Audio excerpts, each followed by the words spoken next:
you can't just be that big and just live a regular life. Like, there's got to be a reason that you're this fucking big.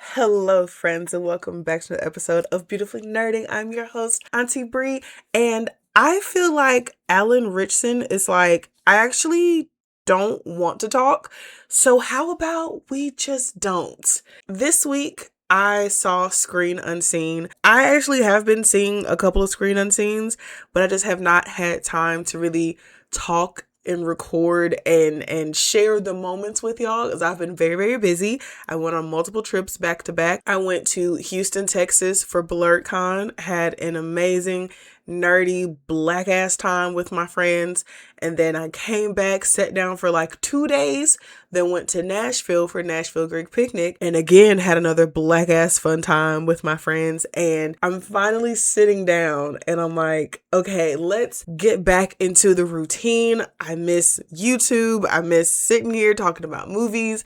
And plus, we're in the season where a lot of movie things are coming out and there's a lot I want to talk about. We're just gonna get right into it. So with Screen Unseen, of course, you see a lot of trailers. Some of these trailers I hadn't actually seen before. Some of them I've seen multiple times. I feel like I'm literally in the theater like twice a week. So the trailers I saw were One Night Only, which is kind of just like Valentine's Day sucks, but two singles find each other within the chaos that is the most unromantic night of the year. I mean, I feel like for certain people it's a very romantic night, but I guess for them as singles, it's not a very romantic night at all. There was a movie called The Sun Never Sets. It's about a girl who kind of like loses herself in a relationship, and so she takes a break from that relationship and she ends up dating her ex. She's fighting to figure out like who she is, but also who she wants to date. And honestly, it sounds kind of good, and I'm trying to figure out what I want to do about that one. Next was Her Private Hell. It's like a cyberpunk serial killer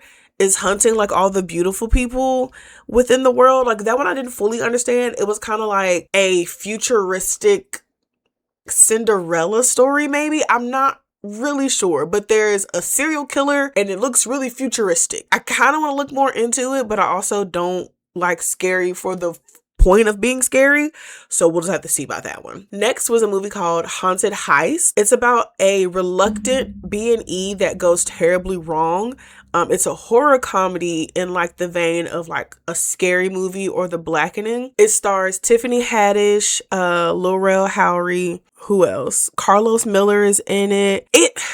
I don't know. Like, I want to like it for the culture, but like I said, it's giving scary movie, and I was not a fan of scary movie. Like, if it gave a bit more of The Blackening, I might be interested. I don't know. It just seems like it's trying to do a whole lot. There was a scene in the trailer where like Lil Rel's grandmama is getting cracked by a ghost because his grandma is also dead, and they were trying to call her to help with the ghost, but she ends up getting cracked by and I'm just like, I'm just not understanding what we're doing here. I'm not sold on the Haunted Heist just yet. Next was Pinocchio Unstrung. This is one of those moments where I really wish that I could stomach horror movies. This concept seems so good, but it looks absolutely terrifying. Like, I was jumping at the trailer. So it's the story of Pinocchio, and like he wants to be a real boy. Instead of just like making a wish and like Geppetto turns him into a real boy and he like learns the lessons about like not lying and all the good stuff, Geppetto is just like, okay, so you want to be a real boy, so like let's go steal you some parts to make you human. So he's literally going around killing people and stealing bits and pieces of people everywhere to create a body, and it's terrifying. And like the people are like, even in the movie, the people were like, what are we gonna tell the police, that a homicidal doll is running around killing people? And I'm like, yeah, because that's what's happening. Like, I mean, what else are you gonna say? Like, you need help. Pinocchio Unstrung does seem terrifying, but it seems so good, and I really wish I could watch it, but I know I don't have the constitution for it. So I'm gonna need y'all to let me know how that is, because I will not be watching it. And the last trailer was one I've seen a few times, but I finally know the name of the movie now. So it's the movie Idiots, and it's Lil Ice Cube and Baby Franco drive rich kids to rehab, and they get one client that's more than they bargained for. So it's kind of just like a fetch quest with like shenanigans along the way. I want to say it's like Get 'Em to the Greek. I don't know if I've seen that one. I don't know if that's the one with the dude with the curly hair. Rub the Furry Wall. If that's the movie, then yes, this is a similar type of comedy. I'm probably gonna watch it just because it seems silly, and I love silly and whimsy. Yeah, we're definitely gonna see that one. I think it comes out in August. But the movie that we are here to talk about today was the Screen Unseen that I saw Monday. Monday's showing was Motor City, starring Alan Ritchson. I had seen the trailer for this movie. I was interested because I love Alan Ritchson. Like, one, he's gorgeous. Like, I enjoy looking at him. But also, like, that's a whole lot of man right there. So when he be like beating up on folks, I be like, I'm not sure how you're still alive. It seems like murder every time he hits somebody. So as someone who loves an action movie, once I saw that Alan was going to be in another, I was like, I don't even really care what the premise is. Sign me up. The movie takes place in the 70s in Detroit. Alan Ritchson's character is named John Miller,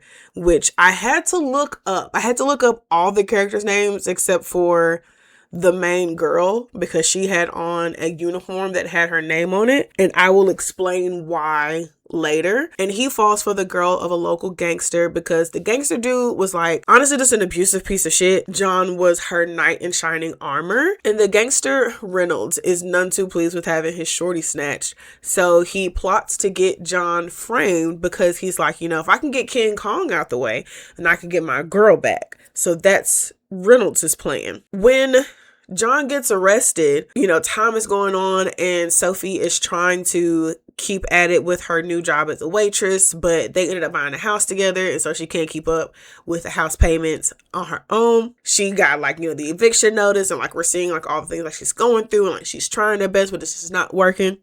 And into her restaurant one day comes Reynolds, and he's like, you know, you can always come back. I miss you. You know, we had such good times together. Sophie's just like, well, you know, that man in jail, I thought I knew him. Turns out he was just another piece of shit. Let me go back to the evil I know, I suppose. John, like, was working super hard and had gotten off of parole, ended up proposing to old girl, and as soon as he did, that's when the gangster dude's plan came into fruition. They get swatted, he gets arrested, he gets in jail. So you did all of that. You stole shorty from old girl, gave her a new life, tried to live your life the right way, just to end up back in jail. The gangster has like a bunch of people on his payroll, so it's just like people coming from every direction that's really trying to be like, ha, that's why your girl back with old boy, and just really trying to break this man's spirit. John wasn't going. He was not going at all. I'm pretty sure that the character is a military vet, and I feel like that's just Alan Ritchson's bag. I feel like everybody's just like, you can't just be that big and just live a regular life. Like, there's got to be a reason that you're this fucking big. And so I feel like in everything, he's a military vet. And I'm like, okay, I mean, sure, if that's your bag, secure it. With him being a military vet, he has his military vet friends. They pull a full prison break, and the plot is to get shorty and get his vengeance. Eventually, Sophie does learn that the plot against John was all fabricated, that he was framed. And so she's like, okay, let me get out of here. But now Reynolds is like, you thought. And so she's being held hostage now. John's like, let me go get my girl. Shenanigans ensue. And John is like, I'm putting out cases on all y'all. And that's exactly what happens. It's a bunch of hijinks in the name of chivalry. It's it's a wild ride, and there is a ton of buildup. If you can get through the character development, the big fight at the end is so worth it, because you're fully invested in these characters and their plight and everything they've been through. And so you're rooting for John and his friends. Everybody else is just 15 levels of terrible, and you're just like, there's no possible way y'all can get away with this. You're rooting for them to get taken down. It's a wild ride, bro. Whew, they made their own shotgun shells, like, just for the heck of it, and putting their own stuff inside, bro. Oh, Oh my gosh. Like, if you are an action person like me, like if you love a good action movie, this one right here is it. But what makes Motor City stand out from other movies that I've watched is that this movie actually has minimal dialogue. When the movie first started and we were going, it had been like 5 minutes. Maybe 2 words had been said. And I was just like, oh, okay, you know, it's just an introduction. Cause you know how like in like the action movies where they show the wife like under the white sheets and they show like how much they fell in love, like, you know, montage.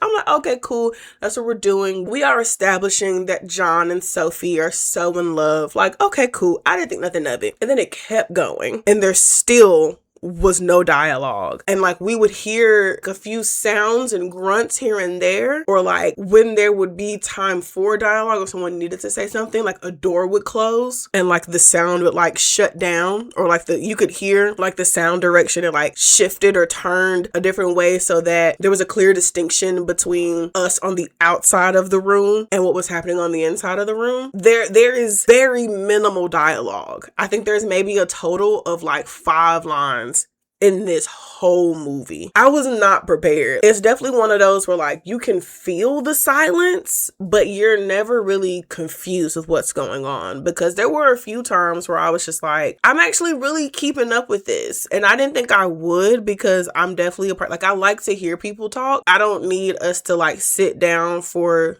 30, 40, 50 minutes, but like maybe we can talk a little.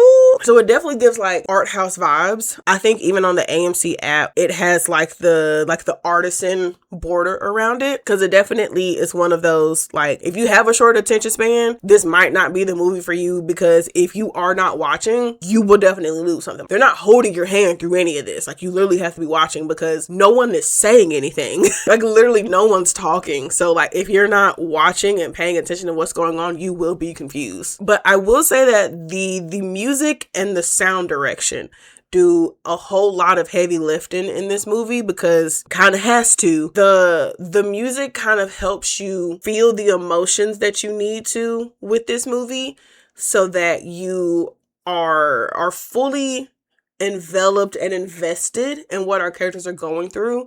So like sometimes it'll be like needle drops.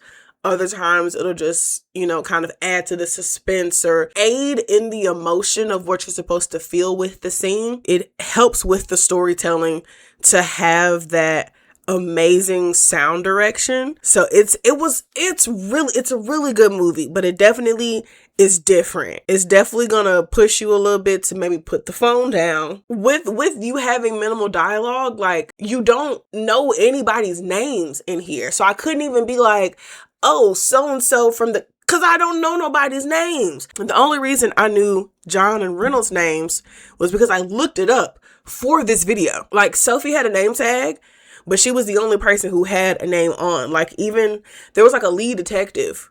None of them had name badges on. So it's like, yeah, I'm able to keep up with people because they all are different people, but a name would be nice. But I guess we didn't necessarily need names, because nobody is referencing anyone in conversation. So do you need to know someone's name if someone's name is never said?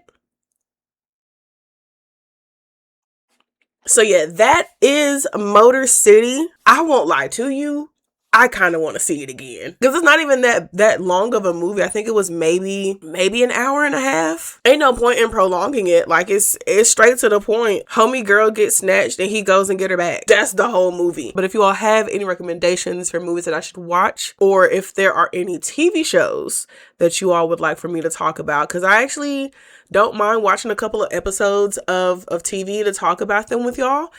So just let me know what we're feeling. If you have any recommendations, please leave them in the comments down below. If you have made it this far and you like this video, make sure you like this video. Be sure to share this video with all of your friends. And until next time, bye.